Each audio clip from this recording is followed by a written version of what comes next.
먼저 우리 김경수 지사님께서 그 바쁘신 일정에 어제 우리 합천 행사를 찾아주신 데서 감사의 말씀을 드립니다. 감사합니다. 저는 오늘 불행한 역사로 고통받고 있는 원폭 피해자들에게 실질적인 지원이 이루어지기를 바라는 마음으로 이 자리에 섰습니다.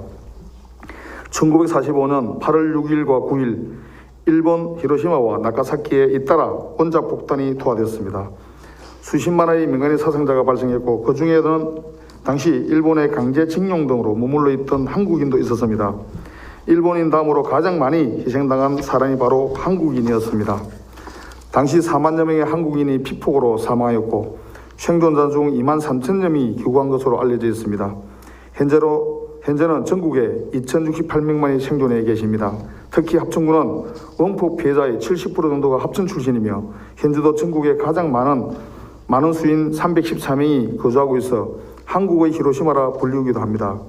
원자폭탄 투하 이후 우리나라는 8.15 강복의 기쁨을 맞이했지만 한국인 원폭 피해자들은 76년이 지난 지금까지도 신체적, 정신적 후유증으로 죽음보다 더한 고통에 시달리고 있습니다.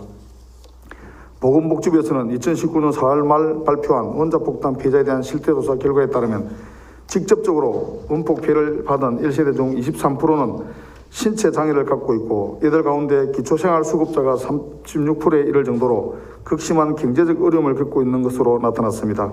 또한 피해자 자녀인 2세대에도 장애 비율이 8.6%로 높게 나타났고 9.5%가 기초생활수급자인 것으로 조사됐습니다.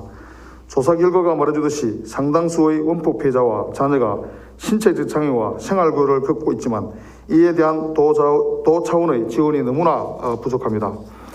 현재 경남도에서는 합천 비핵 평화대의 행사비와 원폭 자료관 운영비 등 지원하고 있지만 원폭 피해자에 대한 지원은 1세대에 한정된 치료비 지원에 불과합니다.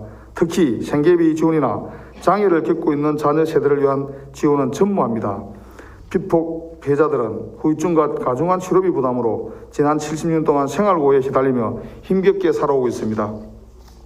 원폭 피해자처럼 역사적 사건으로 피해를 입은 보훈 대상자들은 그분들의 헌신에 대해 보답하고자 수당과 교육, 취업 등 정부 차원의 예우와 지원을 받지만 원폭 피해자들은 보훈 대상자에 포함되지 못하고 각종 시책에 제외되고 있습니다. 그래서 더욱더 도 차원의 생계비 지원이 절실합니다. 또한 후손들은 원폭 후유증이 대물림되어 원인조차 모르는 각종 질환을 겪고 있지만 기초 의료 지원조차 없어 인권과 복지의 사각지대에 놓여 있습니다.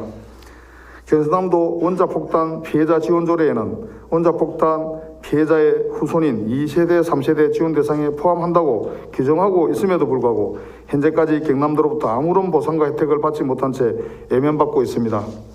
지금까지의 정책이 피해자 1세대에 초점을 맞춰왔다면 이제는 2세대, 3세대들에 대한 도 차원의 지원이 필요합니다.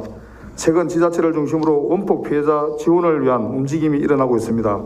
부산시에서는 전국 최초로 작년부터 원폭 피해자들에게 한 달에 5만 원의 생활보조비를 지원하고 있으며 경북과 울산에서도 수당지원 근거를 마련을 위한 조례가 제정되었습니다.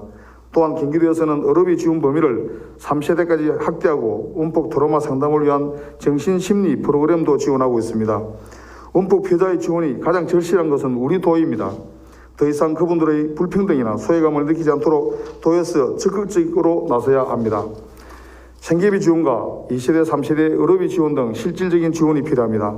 원폭 1세대의 평균 나이는 80대를 훌쩍 넘어버렸고 갈수록 그 수는 줄고 있습니다.